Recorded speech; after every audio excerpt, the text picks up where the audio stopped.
De pé, aclamamos o Santo Evangelho cantando.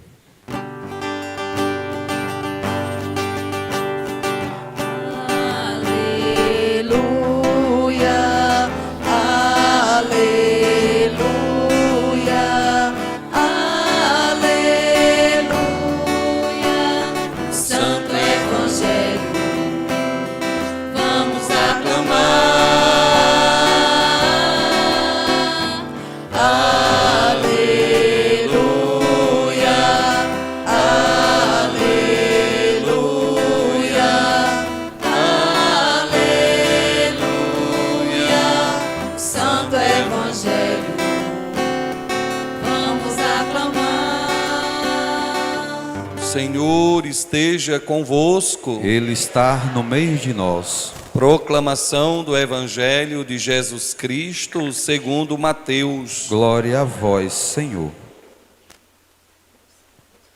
Naquele tempo disse Jesus aos seus discípulos: Não penseis que vim abolir a lei e os profetas. Não vim abolir, mas para dar-lhe pleno cumprimento. Em verdade vos digo, antes que o céu e a terra deixem de existir, nenhuma só letra ou vírgula serão tiradas da lei, sem que tudo se cumpra. Portanto, quem desobedecer a um só desses mandamentos, por menor que seja, e ensinar os outros a fazer o mesmo, será considerado menor no reino dos céus. Porém, quem os praticar e ensinar, será considerado grande no reino dos céus. Porque eu vos digo, se a vossa justiça não for maior que a justiça dos mestres da lei e dos fariseus, vós não entrareis no reino dos céus. Vós ouvistes o que foi dito aos antigos: não matarás. Quem matar será condenado pelo tribunal. Eu, porém, vos digo: todo aquele que se encolariza com o seu irmão será réu em juízo. Quem disser ao irmão patife será condenado pelo tribunal. Quem chamar o irmão de tolo será condenado ao fogo do inferno. Portanto, quando tu estiveres levando a tua oferta para o altar, e aí te lembrares que o teu irmão tem alguma coisa contra ti, deixa a oferta aí diante do altar e vai primeiro reconciliar-te com o teu irmão. Só então vai apresentar-te a tua oferta. Procura reconciliar-te com o teu adversário enquanto caminha contigo para o tribunal. Senão, o adversário te entregará ao juiz. O juiz te entregará ao oficial de justiça e tu serás jogado na prisão. Em verdade eu te digo, daí não sairás enquanto não pagar o último centavo. Ouvistes o que foi dito: não cometerás adultério. Eu, porém, vos digo: todo aquele que olhar para uma mulher com desejo de possuí-la, já cometeu adultério com ela no seu coração. Se o teu olho direito é para ti ocasião de pecado, arranca-o e joga-o para longe de ti. De fato, é melhor perder um de teus membros do que todo o teu corpo ser jogado no inferno. Se a tua mão direita é para ti ocasião de pecado, corta, joga para longe de ti. De fato, é melhor perder um dos teus membros do que todo o teu corpo ir para o inferno. Foi dito também: quem se divorciar de sua mulher, dê-lhe uma certidão de divórcio. Eu, porém, vos digo: todo aquele que se divorcia de sua mulher, a não ser por um motivo de uma união irregular, faz com que ela se torne adúltera. E quem se casa com uma mulher divorciada comete adultério.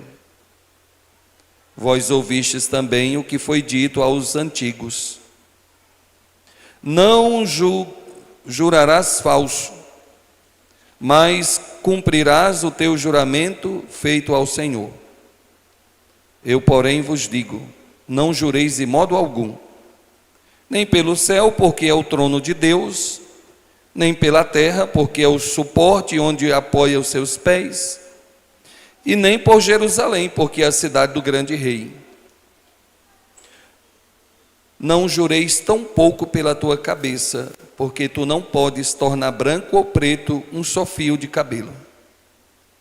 Seja o vosso sim, sim, o vosso não, não. Tudo que for além disso vem do maligno. Palavra da salvação. Glória a vós, Senhor. Feliz o homem sem pecado em seu caminho, que na lei do Senhor Deus vai progredindo. Feliz o homem sem pecado em seu caminho, que na lei do Senhor Deus vai progredindo. Vamos cantar de novo, todos juntos. Feliz o homem sem pecado em seu caminho, que na lei do Senhor Deus vai progredindo. De novo. Feliz o homem sem pecado em seu caminho, que na lei do Senhor Deus vai progredindo. Eu acredito que se nós decorarmos apenas o refrão desse salmo, já serve muito para tudo aquilo que a liturgia hoje nos apresenta. Feliz o homem sem pecado em seu caminho, que na lei do Senhor Deus vai progredir. Duas coisas que a gente precisa entender e que nós precisamos perseverar. Primeiro é no caminho do Senhor. O caminho. Quem é o caminho? É Jesus. Ele diz que é o caminho, a verdade e a vida. Então, a perseverança no caminho, a perseverança em Cristo, é o grande sinal da nossa força para perseverar. E aquele que persevera no caminho, que é Jesus, e que não endurece o seu coração para assim se fechar à graça de Deus, então consegue alcançar neste caminho os planos do Senhor para nos levar aonde Ele nos promete, que é a felicidade. Não a felicidade desse mundo, mas a plenitude da sua presença no meio de nós. Esta liturgia, nesse domingo, sexto domingo do tempo comum, nós concluímos a primeira parte, ou digamos assim, esse primeiro momento do tempo comum. Nós vamos dar uma pausa a partir de hoje. Na próxima quarta-feira nós damos início ao novo tempo litúrgico e vamos retomar o tempo comum só lá depois que nós celebrarmos a Santíssima Trindade, meados de junho, já quase julho. Nós vamos ter esse grande intervalo da vida pública de Jesus, porque o tempo comum, se você já prestou atenção, ele é o ministério público de Jesus. É a vida missionária de Jesus, é os milagres, é os caminhos por onde o Senhor passou. Jesus visitou todos os lugares, as vilas, os povoados, as cidades, pregando o evangelho, curando. As pessoas traziam doentes, vinham até Jesus. Jesus multiplicou pão. Então, é nesse tempo do tempo comum que nós conhecemos, nos 3 anos do ministério de Jesus, a gente conhece a sua vida pública. A sua fama se espalhou e todos vinham ver. Nós vamos entrar agora em um momento mais silencioso, em um momento mais restrito, que é esse tempo da quaresma, um tempo muito propício para nós fazermos um retiro e uma mudança na nossa vida, em nós arrumarmos a nossa casa, em nós arrumarmos a morada do Espírito Santo, que é o nosso coração. Então nós estamos para poder se preparar para essa quaresma, para se preparar para esse retiro que nós vamos fazer de 40 dias, o evangelho de hoje traz para nós essa instrução daquilo que nós devemos fazer. O que é que o evangelho está nos convidando para podermos nós fazer um bom retiro quaresmal? Observar os mandamentos, observar a lei de Deus, observar o que o Senhor nos ensina, o que o Senhor nos chama a nos converter, porque o chamado da quaresma é a conversão. Mas antes de nós chegarmos na quaresma, a liturgia de hoje nos prepara dizendo assim: só há uma maneira da gente se converter de verdade, é observando a lei e os ensinamentos da nossa fé. Vamos ver em detalhes aquilo que está aí no seu folhetinho da primeira leitura do livro do Eclesiástico. Pode pegar, por gentileza. E o início da leitura diz assim: se queres observar os mandamentos, eles te... Vamos ler de novo. Se queres observar os mandamentos, se confiares em Deus, pronto. Aqui é um convite do autor do livro do Eclesiástico. Esse livro, ele é escrito por um escritor chamado Ben Sirac. Ele não era profeta, porque Israel estava numa escassez muito grande de profetismo, principalmente naquele tempo ali, desde que o profeta Malaquias morreu e que ficou 400 anos sem aparecer profetas, mas não sem a manifestação de Deus. O Jesus Ben Sirac, ele escreve esse livro, que esse livro é lindo para você fazer um retiro com ele, ou você talvez lê agora durante essa quaresma. Ele é muito interessante porque ele é uma orientação para o povo de Deus que estavam meio que perdidos na fé, sem esperança, sem ânimo, um culto mal celebrado, o coração cheio de apegos, de paixões, o coração muito voltado à idolatria. O povo estava meio que perdido, sem saber para onde ia e sem saber a quem servia. Não tinha mais confiança no Deus de Israel. O Deus que havia libertado o povo no passado já não batia mais alegria em seu coração, porque os deuses pagãos, a vivência política da época, a vivência histórica da época, fizeram com que este povo se tornasse um povo sem esperança e sem fé. E não tem coisa pior do que quando nós perdemos a nossa fé, quando nós se esfriamos, quando nós perdemos a sabedoria de tomar decisões à luz da palavra, à luz da fé. Quando as nossas decisões são decisões a partir das nossas paixões, nós corremos o perigo de tomarmos decisões que causem o mal, ou senão nós abrimos espaço em nosso coração para que o mal se apodere por causa dos nossos apegos e das nossas próprias decisões. As nossas decisões sem a presença de Deus, sem a presença do Espírito Santo, ela causa decepção, ela causa revolta, porque as nossas paixões, a nossa carne, naturalmente ela tende a tentar resolver os nossos problemas sem consultar o auxílio divino. E era isso que o povo de Deus estava passando, provocando dentro de si uma grande revolta na fé, porque não via mais sinais do Senhor. E claro que se nós não entrarmos para dentro de nós mesmos, se nós não entrarmos para dentro do nosso coração, nós não vamos ver sinais de Deus, porque Deus não, nem aquilo que é externo nos faz enxergar a graça de Deus. Então olha o que diz o profeta a cada um de nós: se observares os mandamentos, se observares as leis, então podereis compreender porque estáis passando por isso. Se observares os mandamentos, podereis entender porque está passando por determinada situação. mas é necessário observar. Mas é necessário ter uma certa sintonia, uma certa ligação com o Espírito Santo.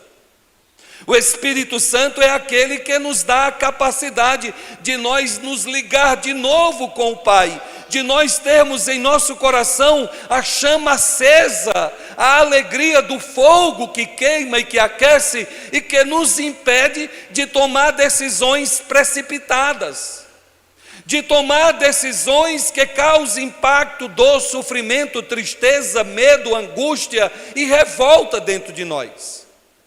O Espírito Santo é o auxílio que nos livra da presença do mal. O mal, ele rouba o espaço aonde a nossa carne permitiu ferir.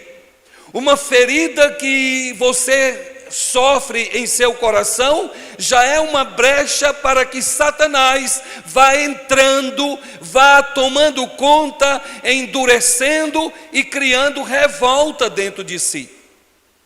As nossas revoltas, as nossas raivas, os nossos medos e as nossas angústias, elas passam por uma brecha que nós permitimos abrir e uma mágoa que nós não a cicatrizamos pela presença do Espírito Santo. Então o demônio vai entrar e vai tomar conta daquilo que é de Deus. E quando o mal se apodera, a gente vê a ruína e a ruína nos assusta.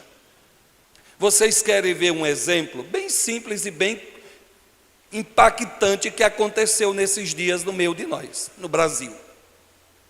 Aquele caso de Itubiara, desses dias, quem aqui acompanhou viu. Um pai de família, que tinha uma família bonita, que tinha boas condições, que tinha tudo para ser feliz nesse mundo, que tinha agrados do mundo, mas em algum momento houve uma brecha, que ali entrou o mal. Aquilo ali, meus irmãos, não é uma crise psicológica, ali não é uma doença, ali não é uma crise de ciúme, ali nada mais é puramente claro do que uma grande investida do mal no meio de nós. Aquilo ali é muito mais espiritual do que propriamente humana. Porque é assim que o nosso adversário trabalha.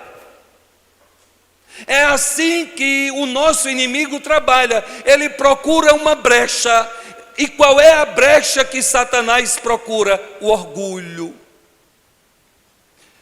O orgulho é quando você deixa a sua raiva sobrepor a caridade do teu próximo. O orgulho é quando você se fecha em si mesmo e você não permite que o Espírito de Deus sare aquela mágoa, aquela dor, aquele sofrimento. E por você não sarar, então Satanás vai entrando de maneira sorrateira e ele chega ao coração e vai te ensinando a tramar a vingança. Ele vai te ensinando a tramar a destruição, porque a destruição vai contaminar outras pessoas. Aquela atitude que nós ouvimos, que eu falei que aconteceu com aquela família, não é um caso isolado, porque ele tinha a brecha para entrar, mas o alvo ele queria alcançar. Irmãos, pior do que o que ele fez são os sentimentos que Satanás espalhou no coração de muitos cristãos. A revolta que ele colocou dentro de nós, o desejo de vingança que ficou em nossos corações, a gente era capaz de fazer pior se pegasse uma criatura daquela em nossas mãos. A maneira como Satanás age é assim, porque ele encontra a brecha, a dureza, o orgulho, o coração ferido, machucado, ele entra, ele começa a colocar defeitos, ele começa a não ver saída, ele vai criando obstáculos, ele vai fazendo com que você se distancie cada vez mais, que você não veja uma solução, que você não veja uma saída. Então ele vai se apoderando pela brecha que nós abrimos em nosso coração. Aí vem a raiva, aí vem o sentimento de ira, aí vem o sentimento de ódio, aí vem a fúria que vai nos levando a se afastar do plano de Deus em nossa vida. Aquilo que diz a leitura. Agora eu fiquei cego. Então vamos lá. Olha como acontece tudo e como tudo é sorrateiro. Ele encontrou brecha no coração do povo de Israel, porque havia murmúrio, havia raiva, havia revolta, havia intriga, havia falta de perdão dentro de Israel. O povo estava perdido, porque Deus já não era mais encontrado, eles já não viam mais sentido. E assim acontece, é essa que nós podemos dizer, para nós cristãos, que é a maior manifestação do mal no meio de nós. Ele pega um caso, ele destrói aquilo ali para causar mais revolta e para causar outras brechas, para poder fazer mais destruição. Não sei se vocês viram, mas aquele caso causou tanta repercussão que ontem um homem matou a esposa e se matou lá em Tubiara também.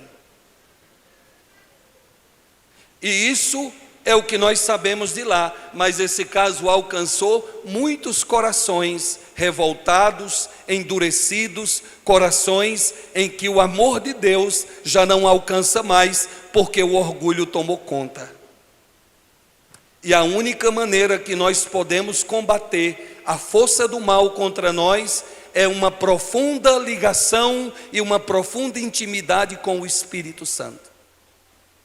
É o Espírito Santo que nos dá a graça de discernir aquilo que foi bom e aquilo que não foi bom.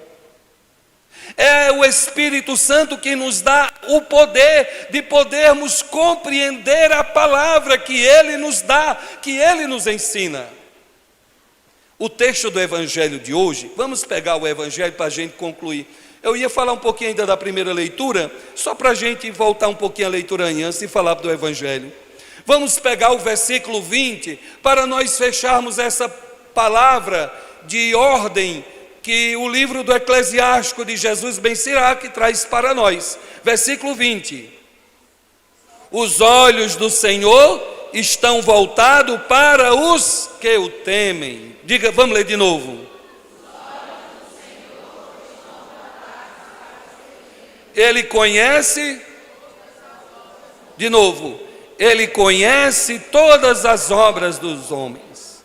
Vamos ler o último versículo.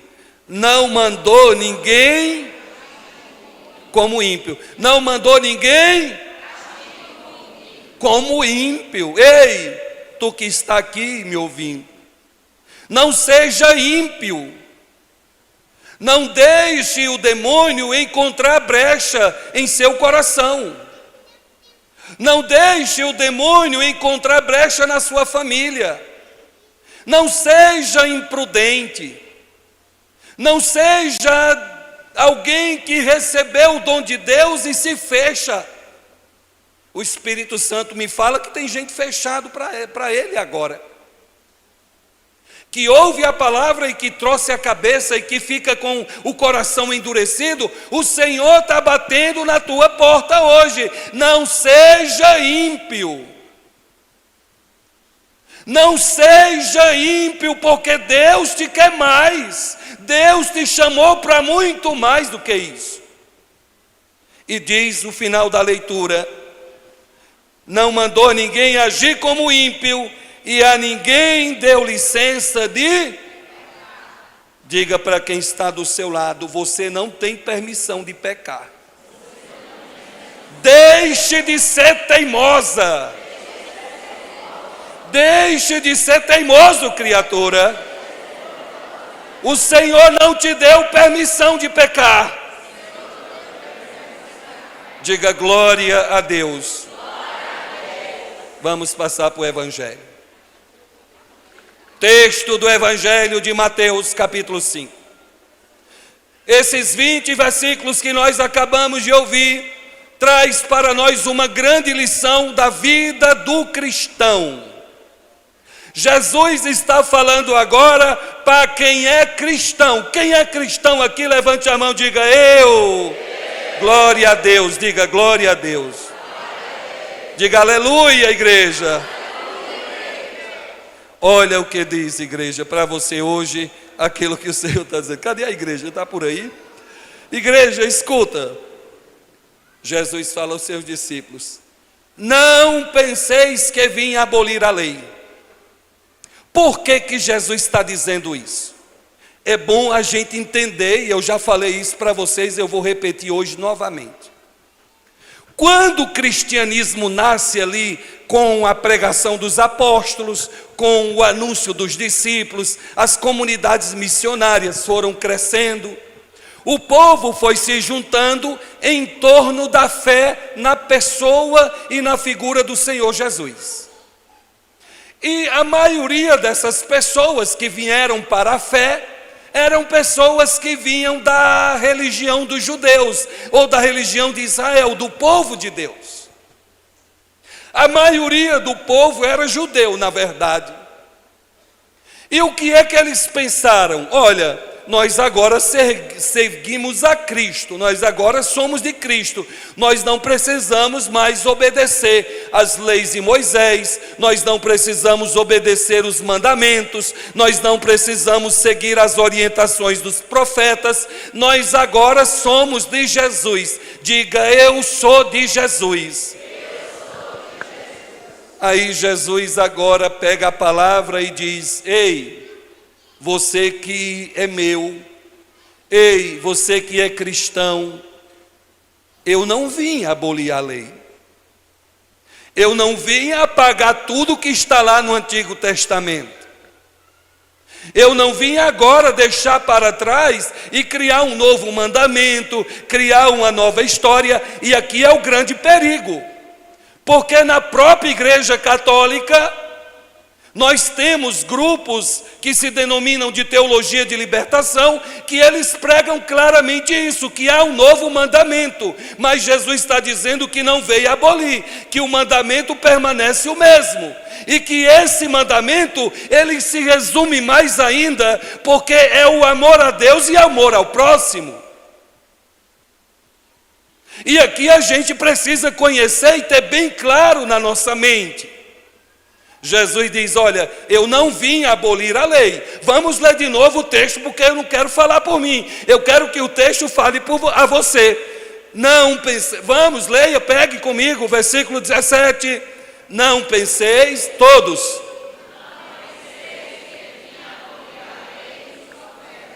Não vim abolir, diz Jesus.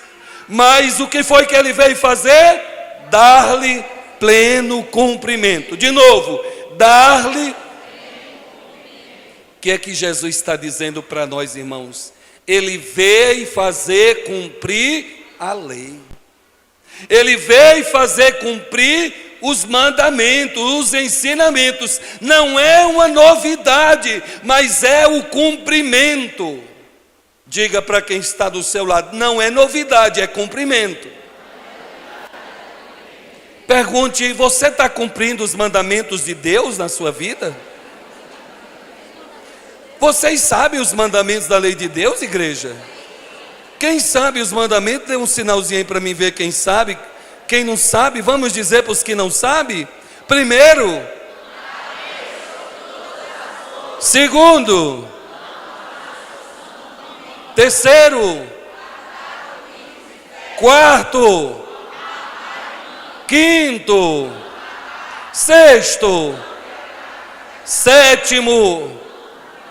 8º, vixe, está diminuindo, 9º, 10º.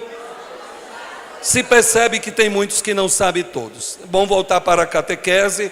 Nós estamos abrindo uma nova turma agora, esse mês que vem. E você que ainda não conhece os mandamentos, faz a sua inscrição e volta para uma reciclagem, porque é importante conhecer os mandamentos. Isso é fundamental na vida do crente, conhecer os mandamentos da lei de Deus. Quem não conhece não sabe cumprir a lei. Mas quando nós levamos os mandamentos para a nossa vida, será que de fato eu vivo, eu conheço e eu estou cumprindo esses mandamentos, igreja? Sim ou não? É pesado a gente responder. Porque a gente começa pelo primeiro, amar a Deus sobre todas as coisas e o próximo. Será que de fato eu tenho amado a Deus e o meu próximo?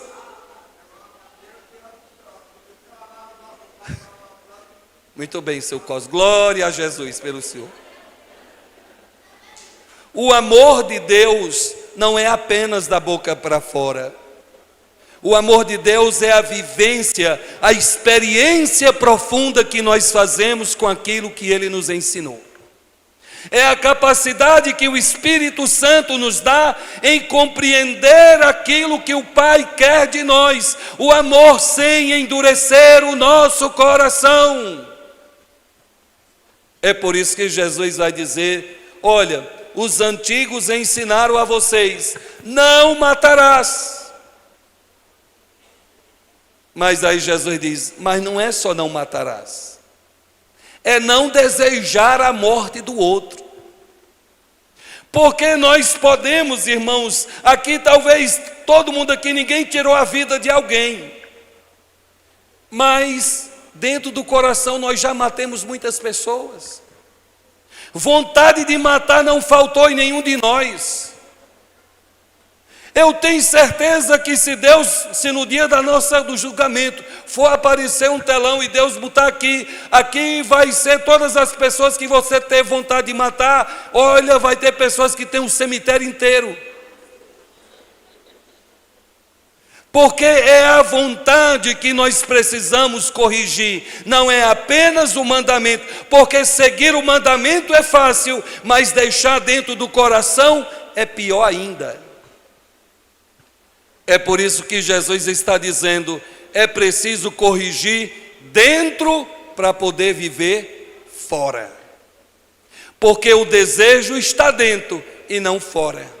Quando nós externalizamos, quando nós matamos alguém externamente, é porque dentro já havia sido corrompido. Satanás já tinha entrado e tomado conta do coração, e tomado conta da brecha que nós deixamos, pela falta do perdão, pelo orgulho e pela soberba. Aquilo que nós deixamos aberto é o que abre brecha para ele entrar e fazer a festa na nossa vida. Jesus está dizendo, não trairás a sua esposa. Às vezes não precisa ser na traição do ato, mas dentro do coração, todas as vezes que nós sentimos a vontade, é sinal que o diabo já está rodeando e esperando a brecha ser aberta para ele entrar. Porque no dia que faltar a misericórdia, no dia que tiver ocasião, ele vai entrar e vai fazer a festa, porque o desejo dele é destruir, mentir e enganar. Essa é a força que o inimigo se utiliza de nós. Jesus está dizendo, não basta cumprir os mandamentos na lei, na íntegra, é necessário tirar de dentro do coração aquilo que o impede de você cumprir. Queridos, esse texto é enorme e essa pregação não dá para ser do tamanho do texto. Louvado seja nosso Senhor Jesus Cristo.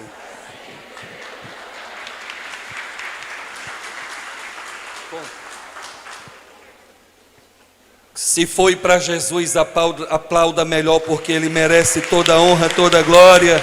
Dá um glória a Deus aí para estrondar essa igreja. Dá glória a Deus, igreja.